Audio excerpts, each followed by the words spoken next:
সেই লড়াইয়ের আওয়াজকে কোনোদিন থামানো যায়নি, কোনোদিন থামানো যাবে না। ভগৎ সিং এর জন্মদিবস। ভগৎ সিং এই দুনিয়ার বুকে, এই ভারতবর্ষের বুকে খেটে খাওয়া মানুষের সেই স্বর্গটাকে নামিয়ে আনতে চেয়েছিলেন। ভগৎ সিং এর সাথে দাঁড়িয়ে একসাথে এক কাট্টা হয়ে আশফাকুল্লাহ খান, রামপ্রসাদ বিসমিল, সুখদেব, রাজগুরু, বটুকেশ্বর দত্তরা এই ভারতবর্ষের মাটিতে খেটে খাওয়া জনতার স্বর্গকে নামিয়ে আনতে চেয়েছিলেন বলেই এই ভারতবর্ষের স্বাধীনতার আন্দোলনে একটা নতুন শব্দ যোগ করে দিয়ে গেছিলেন, যে শব্দটার নাম সমাজতন্ত্র। সমাজতন্ত্র, সমাজতন্ত্র। আমরা বুক ঠুকে বলতে পারি আমরা ভগৎ সিং এর উত্তরসূরি। সেই জন্য আমাদের ঝান্ডায় এখনো রক্তে অক্ষরে লেখা থাকে স্বাধীনতা, গণতন্ত্র আর সমাজতন্ত্র। ক্যাম্পাসের মধ্যে থেকে ভগৎ সিং তৈরি করবার কাজ আমরা করছি। যারা সরকার চালাচ্ছে ক্যাম্পাসের ভেতরে মদন মিত্র তৈরি করবার ধান্দা করছে, যারা ক্যাম্পাসের ভেতরে দিলীপ ঘোষ তৈরি করবার ধান্দা করছে, তারা ক্যাম্পাসের ভেতরে দাঙ্গাবাজ তৈরি করবার ধান্দা করছে, তোলাবাজ তৈরি করবার ধান্দা করছে, করাপশন সিন্ডিকেট, দুর্নীতির সিন্ডিকেট আর হামলা মামলা আর হুমকির সিন্ডিকেট তৈরি করবার ধান্দা করছে। তাদের উল্টো পারে দাঁড়িয়ে ক্যাম্পাসের ভেতরে ভগৎ সিং, প্রীতিলতা ওয়াদ্দেদার, কল্পনা দত্ত, বেগম রোকেয়াদের তৈরি করবার প্রস্তুতি, তৈরি করবার পরিকল্পনা আমরা তৈরি করছি। গোটা ভারতবর্ষ, কোন ভারতবর্ষের স্বপ্ন বটুকেশ্বর দত্ত এই খণ্ডঘোষের মাটিতে জন্মানোর পর দেখেছিল?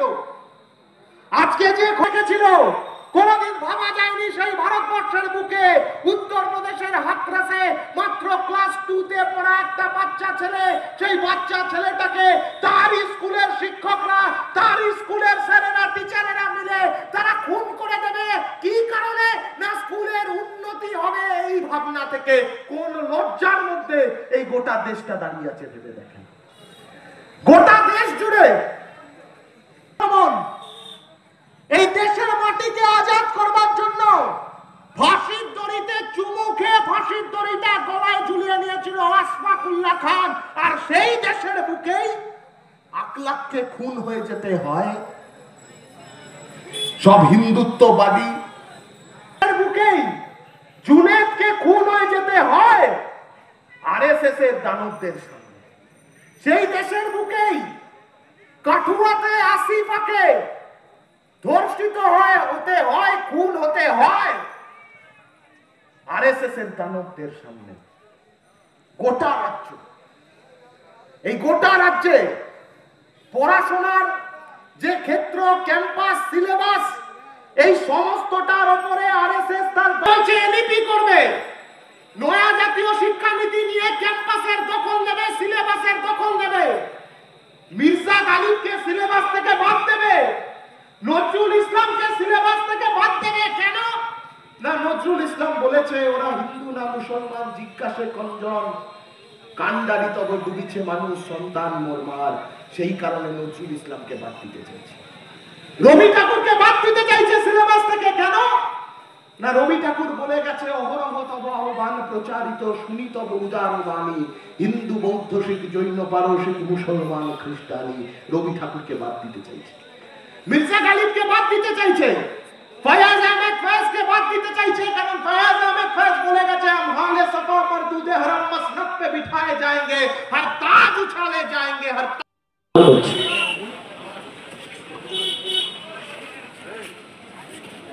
সাথী সভাপতি,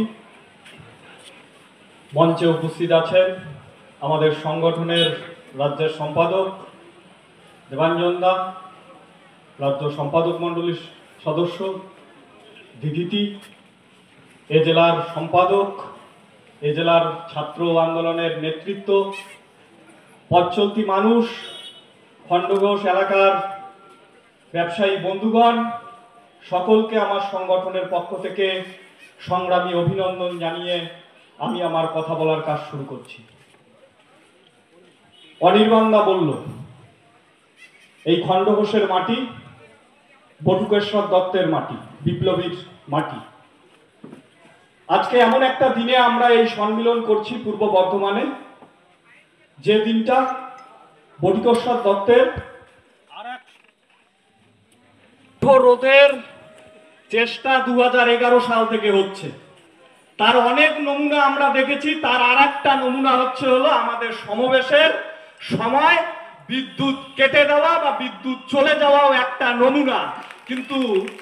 কিন্তু এই সময়কালে যখন আসছিলাম আমরা মিছিল নিয়ে, ঠিক তখন এই সমাবেশ মঞ্চ থেকে আমাদের একটা গান বাজছিল তিলোত্তমাকে নিয়ে, আর কবে কণ্ঠ শক্তি পাবে, আর কবে কণ্ঠ শক্তি পাবে। যখন লাইন চলে গেল, আমাদের কথা বলা আওয়াজ কেড়ে নেওয়ার চেষ্টা হচ্ছে। পাশে একটা যন্ত্র ছিল জেনারেটর, এমন আওয়াজ করছে তার থেকে দ্বিগুণ আওয়াজ করতে হবে বামপন্থী ছাত্র যুব সমস্ত অংশের মানুষকে, যে আওয়াজে তৃণমূল কংগ্রেসকে কাঁপিয়ে দেওয়া যাবে। বলছিলাম যে আমরা বটুকেশ্বর দত্ত, আজকে ভগৎ সিং এর জন্মদিন, আমরা ভগৎ সিং এর উত্তরাধিকারী। আমরা গর্ববোধ করি যে এই মাটি খণ্ডঘোষের মাটি, ভারতবর্ষের মাটি, পশ্চিম বাংলার মাটি। স্বাধীনতা আন্দোলনের সময় থেকে আজকে পর্যন্ত স্বাধীনতার আন্দোলনের জন্য যখন বাংলার বিপ্লবীরা, ভারতবর্ষের বিপ্লবীরা জীবনকে বাজি রেখে লড়াই করছে, তখন এক শ্রেণীর দালালেরা ব্রিটিশের দালালি করত। ইতিহাস তাদের মনে রাখেনি, মনে রেখেছে বটুকেশ্বর দত্তকে, মনে রেখেছে ভগৎ সিংকে।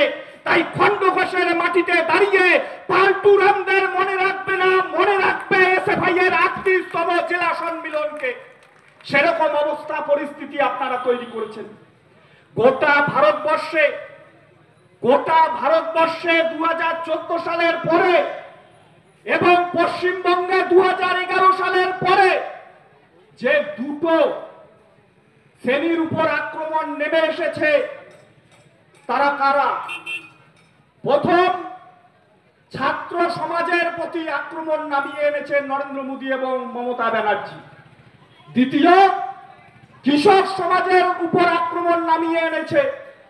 কৃষকদের ফসলের দাম নেই, রাসায়নিক সারের ভর্তুকি নেই, দিনের পর দিন রাসায়নিক সারের দাম বেড়ে চলেছে।